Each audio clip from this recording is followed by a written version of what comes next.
In the 19th century, Southeast Asia stood at a crossroads. Empires expanded, borders shifted, and entire kingdoms fell under colonial rule. At the heart of the region lay Siam, modern-day Thailand, an ancient kingdom with its own traditions, diplomacy, and ambitions. While neighbors were carved into colonies, Siam charted a different course. This is the story of how Thailand maintained its independence, through foresight, flexibility, and the delicate art of balancing great powers. Hold this map in mind because every decision that follows will be drawn across these lines.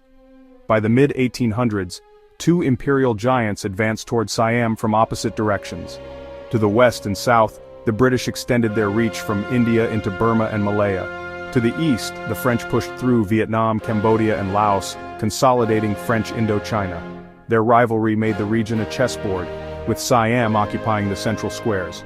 Under constant pressure, the kingdom faced an unforgiving reality: resist and risk invasion, yield and lose sovereignty, or maneuver carefully between competing ambitions. Siam's leaders understood that geography was both a danger and an opportunity. If they could play Britain and France against each other, Siam might survive as a vital buffer rather than a prize to be taken. King Mongkut, Rama IV, ascended in 1851 with a clear-eyed view of the changing world. Fluent in languages and versed in Western science, he recognized that isolation would spell disaster. Mongkut pursued diplomacy as defense. He welcomed envoys, exchanged letters with world leaders, and studied the technologies that powered Europe's rise. He sought treaties that opened trade while preserving core sovereignty, projecting Siam as reasonable, modernizing, and valuable as a neutral partner. His reign was not about capitulation but calculation. Choose limited concessions to avoid total domination, and present Siam as a stable, enlightened state that neither empire could afford to destroy. Siam signed treaties modeled on Western expectations, the Bowring Treaty with Britain in 1855, and agreements with other powers that followed. These pacts reduced tariffs, granted extraterritorial rights to foreigners, and limited royal monopolies. Unequal? Often, but strategically chosen. By aligning Siam's trade practices with international norms, Mongkut bought time, safeguarded the throne, and prevented sudden military confrontation. The treaties bound Siam into global commerce, which in turn increased the cost of any invasion to foreign powers. They were imperfect shields, but shields nonetheless. Upon Mongkut's death, his son Chulalongkorn, Rama V, deepened the strategy. Touring abroad and studying administrative models, he restructured the state to look and function like a modern nation. He centralized authority, reformed tax systems, and curbed the power of regional nobles. He professionalized the bureaucracy and invested in education.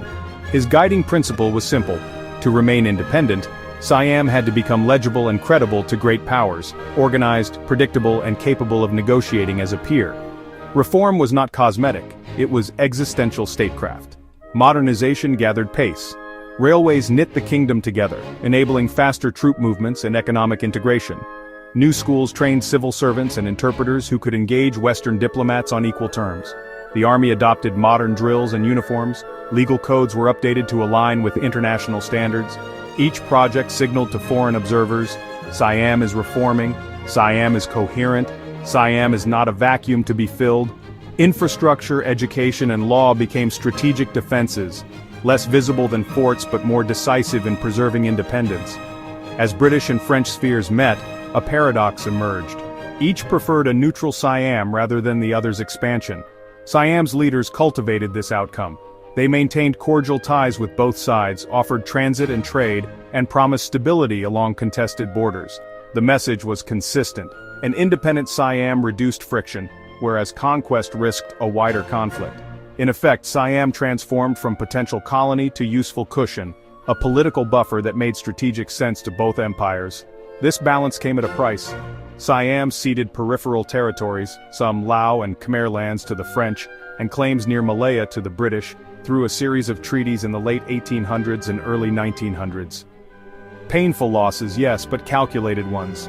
By yielding outer provinces where control was weakest, Siam preserved its core heartland, monarchy, and sovereignty. The policy was blunt but effective: sacrifice margins to save the center. In the arithmetic of empire, these concessions bought time, and time secured survival. Thailand emerged into the 20th century as the only nation in Southeast Asia never colonized. The legacy is visible today in a strong sense of national identity, a monarchy that navigated turbulent eras, and a capital that blends tradition with modern dynamism. Independence was not an accident. It was the product of diplomacy, reform, and difficult compromises made to secure the future. The pride many Thais feel in this achievement rests on generations who understood the world as it was and shaped the country to meet it. Thailand's path reminds us that sovereignty can be defended with ideas as well as arms, through adaptation, negotiation, and the will to reform. In an age of empires, Siam chose survival with dignity. The lesson endures. In a world of shifting power, wisdom and flexibility can be the strongest shields of all.